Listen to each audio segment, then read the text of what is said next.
There are people who love loudly, who wear their hearts like open doors, but then there are those who love in silence, whose affection hides behind distance, whose care is a quiet shadow rather than a storm.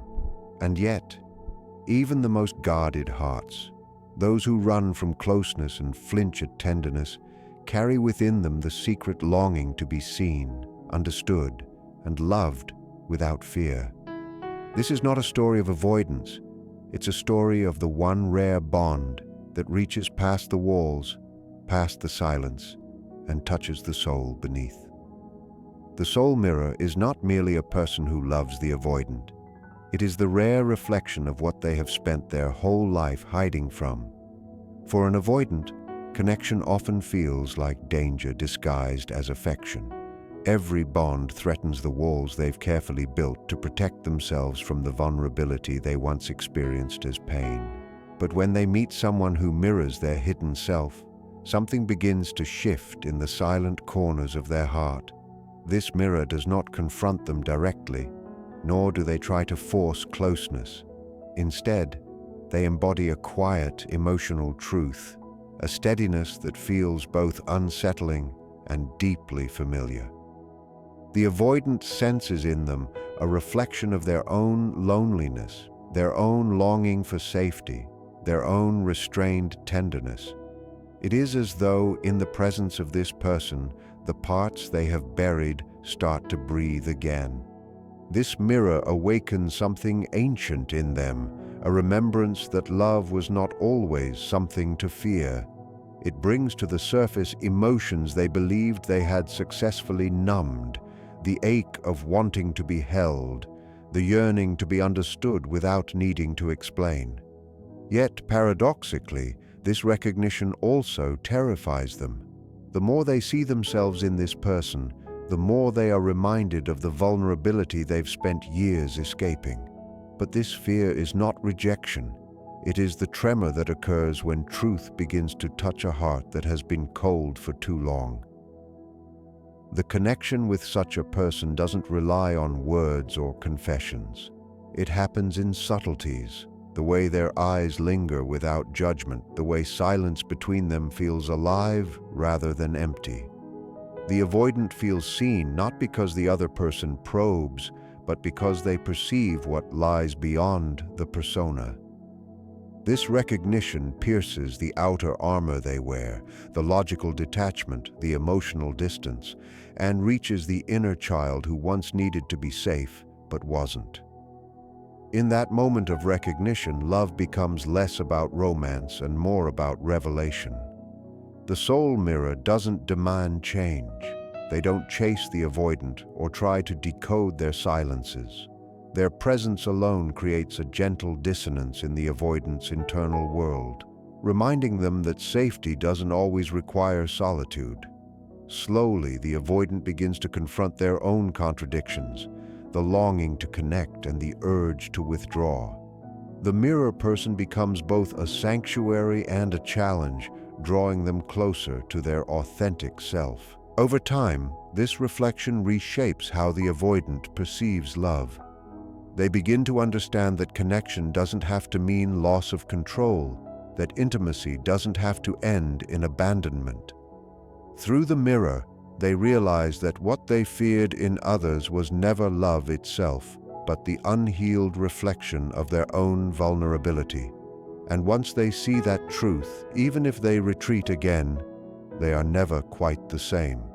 Something within them has awakened, a memory of what it feels like to be known and still be safe. Safety without demand is the rarest kind of love an avoidant can experience. For most of their life, the avoidant has associated closeness with control and intimacy with obligation. Every time someone tries to get nearer, their mind interprets it as a threat to autonomy. Love begins to feel like a quiet suffocation, not because they don't care, but because their nervous system equates connection with danger. Yet there comes a person who changes that equation, not by insisting on love, but by offering presence without pressure. This person doesn't force conversation, chase validation, or demand emotional exposure. They simply exist beside the avoidant in a way that doesn't feel invasive, and that stillness becomes the safest place they have ever known. In such a connection, the avoidant feels something they can rarely name: peace without expectation. They are not being asked to be more open, more expressive, or more affectionate. Instead, they are accepted as they are, even in their silence. This kind of love does not rush to fill the quiet spaces or interpret emotional distance as rejection. It respects the avoidant's rhythm, their need to retreat, their moments of solitude. And because there is no punishment for withdrawing, the avoidant slowly begins to trust that they can come closer without losing themselves. The absence of demand becomes the soil in which genuine trust grows. For the first time, the avoidant experiences a connection that doesn't require performance. They don't have to manage another's emotions or fear being judged for their hesitancy. The person who offers safety without demand communicates something profound. Love can exist without control. Affection can coexist with freedom. This realization begins to loosen the grip of the old fear that intimacy will always end in loss. The beauty of this bond lies in its subtlety. The person providing safety doesn't try to fix the avoidant or push them toward emotional openness. They understand that healing doesn't come from confrontation, but from patience. They listen without prying, care without smothering, and allow space for the avoidant's silences to have meaning. In that quiet understanding, the avoidant starts to feel seen, not as a problem to be solved, but as a person to be known. This is the kind of acceptance that begins to undo years of emotional guarding. Gradually, the avoidant begins to mirror this safety back. They find themselves showing small gestures of care, ones that feel real and unforced. Their defenses soften not because they are asked to, but because they finally feel no need to protect themselves. The relationship becomes a sanctuary where they can rest without fear of being consumed, and while the avoidant may still struggle with closeness, they return to this presence again and again, drawn to the quiet equilibrium it offers. In this space, love ceases to feel like a trap and starts to resemble freedom, a rare and fragile peace that allows them to finally exhale. Unspoken recognition is the quiet moment when two souls see each other without needing to speak. For the avoidant, who has lived much of their life behind invisible walls, this kind of recognition is both disarming and magnetic. They are used to people misunderstanding their silence, mistaking distance for indifference, or assuming they feel nothing at all. But when they meet someone who understands them without demanding explanations, it awakens something wordless inside. This person does not ask for clarity or proof of affection. Instead, they perceive the subtle language of restraint, the pauses, the guarded expressions, the way emotion hides behind logic. The avoidant senses that this person can read what is not said, and in that unspoken understanding, they begin to feel seen. It is not the kind of recognition that comes through grand gestures or emotional declarations. It happens in the small, almost invisible moments, a shared glance that lingers longer than comfort allows, a silence that feels like conversation, the ease of being together without performing. The avoidant, who has long relied on emotional control, begins to feel that they no longer need to translate themselves to be understood. There is a rare freedom in this, a soft unraveling of the defenses that once felt essential for survival. The other person doesn't try to decode or define them. They simply accept what is, and that acceptance feels like oxygen. This unspoken recognition touches something deep within the avoidant's psyche, something buried beneath years of self-protection. It is as though this person has seen past the carefully constructed persona and glimpsed the child beneath, the one who once craved connection but learned to fear it. That gaze, silent and compassionate, reaches the emotional wound that shaped their avoidance. It tells them without words, "You are not too difficult to understand," and you are not unworthy of love. Such recognition is not loud or overwhelming. It is steady, almost sacred. Yet, for the avoidant, this realization also brings unease. To be seen so clearly feels both comforting and dangerous. They may try to retreat, to rebuild distance, to test whether this understanding will fade under the weight of their silence. But the bond formed through unspoken recognition is not easily broken. It lingers in the subconscious, creating an emotional resonance that continues even when words are absent. Through this connection, the avoidant begins to learn that love does not always need explanation. Understanding can exist in quietness, affection can be felt without expression, and presence can communicate what language cannot. They start to trust that they can be known without being exposed, that their emotions can be felt without being dissected.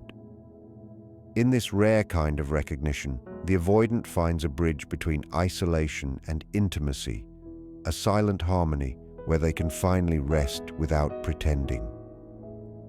Healing through shadow acceptance is one of the most profound experiences an avoidant can ever encounter. For most of their life, the avoidant survives by separating from their emotional self, suppressing vulnerability, and projecting strength to shield the fragile parts they fear others might reject. Their sense of safety depends on control, of feelings, of closeness, of exposure. But when they meet someone who accepts their shadows instead of trying to erase them, a quiet form of healing begins. This person doesn't label their detachment as coldness or their solitude as arrogance. They understand that every avoidance is a form of self-protection, a scar formed in response to emotional pain. Instead of asking the avoidant to change, they make space for them to simply be, shadows included. The avoidant, who has spent years believing that love means judgment or demand, finds something new in this acceptance, stillness. They are not forced into emotional conversations they aren't ready for, nor are they punished for retreating. The one who accepts their shadow offers love that feels safe because it acknowledges imperfection. It tells the avoidant, without words, that they are not broken for fearing intimacy. That quiet acceptance begins to soften the harsh inner voice that has kept them in emotional exile for so long. At first, this acceptance confuses them. They have learned to anticipate disappointment, to assume that once their emotional walls are seen, others will leave. But when that doesn't happen, something begins to shift inside. The avoidant starts to confront the truth that what they feared most was not rejection from others, but rejection from themselves. Their shadows, once sources of shame, begin to feel like parts of their humanity rather than flaws to be hidden. The person who loves them through these shadows becomes a mirror, reflecting not their fear, but their capacity to heal. Through this steady acceptance, the avoidant begins to integrate what they had long denied. The parts of themselves they once buried, neediness, tenderness, longing, slowly re-emerge without the weight of guilt. They start to understand that being seen in their darkness does not lead to abandonment, but to deeper connection. This realization does not arrive all at once. It unfolds gradually as the avoidant tests the safety of this love and finds that it remains. Each moment of acceptance becomes an invitation to trust, and with time, they begin to lower their guard, not because they are asked to, but because they finally want to. Healing through shadow acceptance is not dramatic or loud. It is a quiet evolution. It is the moment the avoidant realizes that love does not require them to be perfect or open on command. It allows them to bring their whole self, the strong, the fearful, and the hidden, into connection without shame. In that kind of love, the avoidant discovers something extraordinary, that true intimacy begins not with exposure, but with acceptance. The eternal anchor is not a person the avoidant loves with ease, but the one whose presence leaves a permanent mark on their inner world. For an avoidant, most connections drift away like passing seasons because closeness feels unsafe and love becomes too heavy to hold. Yet once in their life, they meet someone whose energy doesn't fade even when distance grows. This person becomes more than a memory. They become a quiet presence that lives within the avoidant, an internal symbol of what love feels like when fear no longer rules. The bond may not always survive in the physical world, but emotionally it remains untouched, a steady current beneath the noise of time. For the avoidant, forming such a bond is not about romance or constant communication. It is about resonance. This person touches something deep in their psyche, a hidden chamber that even they rarely visit. The connection feels timeless, as though it existed before words, before logic. The avoidant does not feel consumed by them, but grounded by their essence. They may not express it outwardly, but internally, this bond becomes the reference point against which all others are measured. It represents safety without confinement, intimacy without fear, love without demand. When the avoidant withdraws, as they often do, this person remains the silent constant in their unconscious mind. Even during long stretches of solitude, their memory does not evoke pain, but calm. The avoidant might not speak of them, yet they carry the echo of their understanding wherever they go. This enduring connection becomes a form of emotional truth, proof that they were once seen, once accepted, once loved, without being asked to become someone else. It gives meaning to the parts of them that once felt too complicated to love. Over time, the eternal anchor becomes more than a person. They become a symbol of transformation. Through that bond, the avoidant realizes that love is not the loss of control, but the discovery of balance. They begin to understand that connection can exist even without possession, that distance does not erase affection, and that love, when it is real, does not demand proximity to endure. The emotional imprint of that bond acts as a compass, guiding them toward gentler forms of connection in the future.